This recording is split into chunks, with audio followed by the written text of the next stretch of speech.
C'est le gouverneur de province lui-même qui a fait cette annonce officiellement à la presse locale. Depuis plus d'une semaine, notre province fait face à une maladie caractérisée par une diarrhée profuse accompagnée de vomissements. Les échantillons ont été prélevés et envoyés dans les grands laboratoires de Kinshasa pour en déterminer la cause.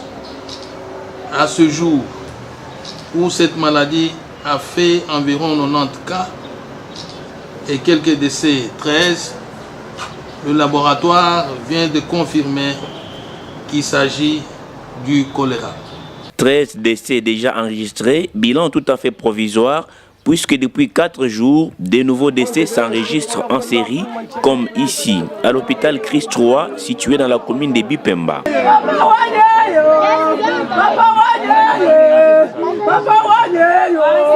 Cette dame, devenue veuve à l'instant, attend désespérément l'évacuation du corps de son mari, décédé depuis 2 heures du matin.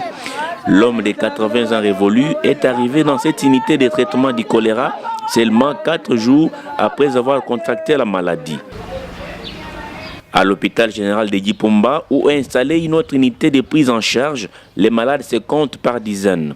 L'hôpital manque l'immanquable et surtout quand il s'agit de stopper une épidémie comme le choléra, à savoir l'eau potable. Les robinets sont toujours secs. La fondation Miba Fomi, qui joue le rôle d'une régie des eaux aux abonnés absents, est actuellement incapable de fournir de l'eau à cet hôpital, ne fût-ce qu'1 heure par jour. La seule alternative, ce sont eux, appelés communément les maïs, traduits par les transporteurs de l'eau.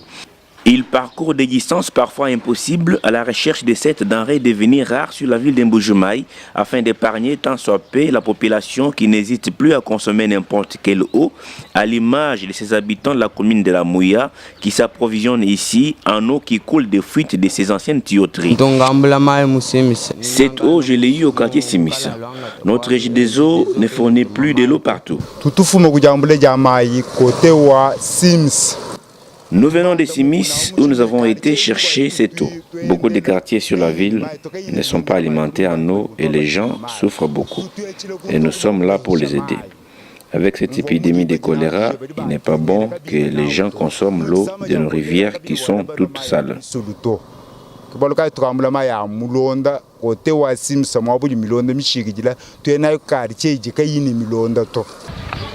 À l'hôpital de la Mouya, une autre grande unité de traitement, on vient d'enregistrer 2 autres décès rien que pour les avant-midi de ce jeudi suite à une hypoglycémie due au manque cruel de la nourriture. Et ici, célébration des cas déjà enregistrés jusque-là. Les Médecins sans frontières, MSF, une ONG qui apporte généralement son soutien dans le cadre de la lutte contre différentes épidémies, s'est dit ne pas être en mesure de résoudre tout seul. Les bilans s'accentuent et beaucoup d'observateurs pointent du doigt le manque de règles d'hygiène. La population n'est pas assez informée là-dessus. Donc voilà pourquoi nous saisissons de cette opportunité pour demander aux autorités de faire une forte sensibilisation là-dessus, en passant par l'approvisionnement en eau. Parce que nous, la ville connaît des difficultés en eau.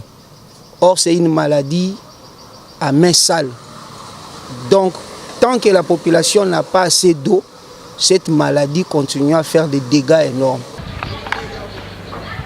La saleté, c'est aussi cet écoulement de matière fécale de la prison centrale d'Mbuji-Mayi en plein cœur de la ville. En somme, l'épidémie de choléra est bel et bien présente dans la ville d'Mbuji-Mayi au Kassai oriental et à ce jour, pour la stopper, il faudra bien l'implication de tous.